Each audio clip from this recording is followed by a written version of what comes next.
Salut à tous, c'est le Vautour et aujourd'hui on va se retrouver dans une vidéo science. Attention, on va faire un petit peu de génétique. Alors, vous l'avez vu dans le titre, de toute manière, et la miniature. Nous allons parler de bébés noirs dans un couple blanc. Est-ce que c'est possible? Et on va essayer de répondre à cette question de manière génétique, avec la science. Alors on a un post qui m'a fait marrer, qui m'a fait avoir l'envie de faire cette vidéo, c'est une femme a donné naissance à un enfant à la peau foncée et en a imputé la responsabilité à son mari, affirmant que c'était parce qu'il buvait beaucoup de café. Alors bon, ça, évidemment, c'est complètement stupide, ça ne marche pas comme ça. Ça marche avec les gènes. Alors, je vais vous expliquer une petite anecdote. Il y a quelques semaines, j'avais un repas avec des amis, et une amie de l'ami chez qui je suis allé nous a expliqué que oui, c'était possible d'avoir un enfant noir dans une famille blanche. Parce qu'on rigolait sur mon ami qui allait peut-être faire un enfant avec sa copine. J'ai dit à ce gars de se méfier, que si vraiment il avait un enfant noir, il fallait quand même qu'il se méfie. Elle nous a dit non, non, non, mais c'est possible. On va voir ça, on va voir ça. A priori, il y a déjà eu un cas. Nous avons ce cas-là. Alors, je vais pas lire tout l'article, mais on est sur l'Express. Ils nous disent que, bah voilà, donc ces deux parents-là ont eu un enfant biologique, alors, plus foncé qu'eux. Donc, enfant biologique noir à deux parents blancs. Les parents Lang ont toujours affirmé, devant Dieu et les magistrats, que Sandra était leur enfant biologique et non le fruit d'un adultère interracial. Alors, ils disent qu'ils l'ont affirmé devant Dieu et les magistrats. Ils n'ont pas dit qu'ils avaient fait des tests ADN. Admettons. Ceci dit, elle n'est pas hyper foncée. Donc je pense que c'est possible. Mais je pense que c'est soit très très rare, soit il y a un petit peu de mensonge quand même. Mais on va voir ça dans un site après. Ensuite, ils parlent du fait qu'il y a eu un souci parce que eux, ils sont en Afrique du Sud. Donc voilà, donc l'Afrique du Sud, il y a beaucoup de blancs et beaucoup de noirs. Il y a eu l'apartheid là-bas. Et donc du coup, bah, ils ont eu l'enfant à ce moment-là. Et donc du coup, bah, c'était un enfant dit noir. Quand il y avait des restaurants, des bus qui étaient réservés à eux. Donc c'était un petit peu compliqué. Donc ça s'est pas vraiment bien passé. Mais c'est voilà, c'est une partie de l'article. Bah, je me suis pas intéressé. Moi, je voulais vraiment m'intéresser sur le fait d'avoir un enfant noir. Est-ce que c'est possible quand on est blanc? Donc le couple Lang attribuait invariablement la couleur de leur fille et la texture de ses cheveux à une facétie génétique. Alors clairement, si elle a les cheveux, comme on dit, crépus, il faut qu'il y ait des personnes, en fait, grands-parents, encore plus haut dans l'arbre généalogique, qui aient les cheveux crépus. Enfin, ça peut pas arriver comme ça, sortir du chapeau, quoi, c'est pas possible. Pareil, pour le fait qu'elle soit un peu plus brun, ça voudrait dire qu'il y ait des parents plus anciens, des ancêtres, qui aient été noirs ou bruns. Ceci est corroboré par le directeur du département de génétique humaine de South Africa Institute of Medical Research. Ouais, critiquez pas mon anglais, s'il vous plaît. De l'université de Witwatersrand. Ouais, critiquez pas mon allemand, peut-être. Ou alors c'est peut-être anglais, je ne sais pas. Ce dernier affirme que les races se mêlent depuis si longtemps en Afrique du Sud qu'un cas comme celui de Sandra, s'il reste exceptionnel, n'a rien d'aberrant.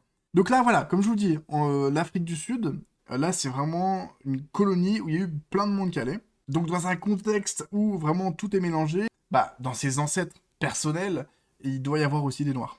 Il faut savoir en effet que les Sud-Africains de souche et les descendants européens échangèrent leurs gènes depuis 1652, date à laquelle la Compagnie hollandaise des Indes orientales fonda, au Cap de Bonne-Espérance, une station de ravitaillement. Voilà, ensuite ils repartent sur l'apartheid en disant que de toute façon ils s'en foutaient de comment la fille avait sa couleur de peau, si c'était d'un adultère ou quoi que ce soit. Eux, de toute manière, ce qu'ils voulaient, c'est pas d'elle. Voilà, tout simplement. Mais on va pas s'attarder là-dessus. On va aller sur un autre site qui parle de génétique, justement, où quelqu'un qui se posait vraiment la question, alors je ne connais pas ce site, vous me direz si c'est bien ou pas, je ne sais pas. Bonjour, est-il possible qu'un enfant noir naisse de parents blancs? Existe-t-il de nombreux cas? Merci. Bon, bah, on a eu le cas juste avant, j'ai cherché un peu, c'est vraiment rarissime, mais vraiment.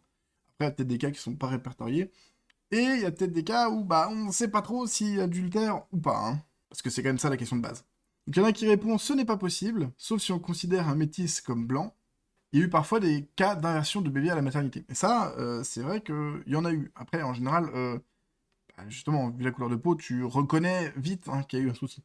Est-ce possible qu'un allèle blanc d'un parent mute et donne un allèle noir? Je sais que pour l'homme, c'est plus complexe que ça, mais pourquoi pas l'apparition d'un nouveau caractère dans les gamètes des parents? Si ça pouvait exister, je pense que ce serait quand même rare. Comme on va le voir en dessous, a priori, ça ne vient pas que d'un seul gène, mais ça en vient de 6 au moins. Voilà, comme il dit, hein, je ne crois pas que la couleur de peau dépende d'un seul gène. Et là, je vais scroller un petit peu, parce qu'il y a eu pas mal de réponses, mais pas des très pertinentes. On va aller sur quelque chose de plus pertinent. Donc lui, il nous dit, la couleur de peau est régulée par 6 gènes. Alors, je ne sais pas si l'information est certaine, mais je pense qu'on doit être à peu près dans ces eaux-là. Si on possède 6 versions blanc, moi, vu comme je suis blanc comme un cul, à mon avis, je suis la version blanche, hein, peu de mélanine, voilà, peau très blanche. Voilà, je suis blanc comme un cul de partout. En même temps, je m'expose pas trop parce que j'ai une peau de roue et je prends des coups de soleil. Vous en avez rien à foutre? Oui, ben c'est important, ok? Si on possède 6 versions noires, donc beaucoup de mélanine, la peau sera très sombre. Bon, après, je pense que ça ne dépend pas que de 6 gènes au final, parce qu'il y a quand même beaucoup plus que 6 couleurs de peau différentes. Je pense que les gènes influent, mais c'est pas parce que tu as 6 blancs que tous ceux qui ont 6 blancs, 6 gènes blancs, vont être exactement de la même teinte. Ça se voit de toute manière, hein. Mais je pense qu'on se rapproche quand même un petit peu de la vérité. Si on possède un ou deux noirs et 4 ou 5 blancs, donc la peau sera légèrement colorée, correspondant à la moyenne d'un Européen, probablement. Les parents donnant chacun la moitié de leur gène à leurs enfants, ainsi pour la peau, ils en donnent 3 chacun. Donc si les parents ont chacun un noir et 5 blancs, donc sur les 6 gènes, ils peuvent donner chacun, au maximum, un noir et 2 blancs. Ils peuvent aussi donner 3 blancs chacun, par exemple. Mais donc au maximum, l'enfant possède 2 gènes noirs et 4 gènes blancs. Et du coup, évidemment, si l'enfant a 2 gènes noirs et 4 gènes blancs, bah évidemment, il a plus de gènes noirs que les parents. Et de ce fait, à la peau un peu plus mate. Et on peut un petit peu doubler ça. Si les parents ont 2 noirs et 4 blancs chacun, l'enfant peut avoir 4 noirs et 2 blancs. Alors, la probabilité est assez mince, mais du coup, on a quand même 2 teintes de plus sur 6, ce qui est pas mal. Après, faut-il encore avoir des gènes noirs, et donc avoir des ancêtres qui sont noirs, évidemment. Ou au moins qui ont une partie de leur gène noir. Donc l'enfant a une peau légèrement plus colorée que ses parents, mais de très peu. Mais il est impossible que 2 parents à la peau blanche et un enfant à la peau très sombre. Là, on voit, hein, peut-être que les parents, ils sont à 2 chacun, mais l'enfant est au moins à 5. Pour qu'il soit aussi noir, ouais, moi je pense que c'est pas le café, hein. Par contre, pour eux, surtout dans un pays où il y a probablement eu beaucoup plus de mix, hein, l'Afrique du Sud, là, on a peut-être plus de chance. Voilà. Les parents sont relativement clairs, mais la fille est aussi très claire. C'est peut-être une 3. Je ne sais pas. Voire même si on considère que eux sont 1, peut-être qu'elle est même que 2, tu vois. Et donc là, il y en a un qui nous demande s'il y a des références bibliographiques, et qui demande si on sait que la peau est régulée par 6 gènes, ou alors si on connaît au moins 6 gènes. Ce qui veut dire qu'il y a peut-être d'autres gènes, mais qu'on ne connaît pas et qui régulent également la couleur de peau. Moi, ça m'étonnerait pas qu'il y en ait plus que 6, pour le coup, vu les différences de teinte, hein, chez l'humain. Et c'est peut-être pas obligatoirement codominant, donc le fait qu'un gène soit égal à l'autre. Il y a peut-être pas que un gène noir et un gène blanc. Voilà, il y a peut-être des gènes à différents stades. Alors, vu que l'autre a posé des questions, il revient un petit peu plus en détail. Il nous dit que globalement, il y a 6 gènes, donc 12 versions des allèles, parce que dans un gène, il y a 2 allèles, et qu'on transmet en fait la moitié de ces allèles. On transmet 6 de ces 12 versions à notre enfant. Mais comme il dit, voilà, c'est plus facile de vulgariser un petit peu sur Internet pour que tout le monde puisse comprendre, parce que tout le monde n'a pas, tout le monde n'est pas généticien. Voilà. Moi, j'ai un bac scientifique. J'ai eu 16 au bac. Vous prenez cette réflexion comme vous voulez, hein. Après, ça fait pas de moi un généticien, hein. Mais j'ai un minimum de connaissances en SVT. Bref, vous pensez que je suis à combien? Je suis à combien de gènes noirs dans ma peau?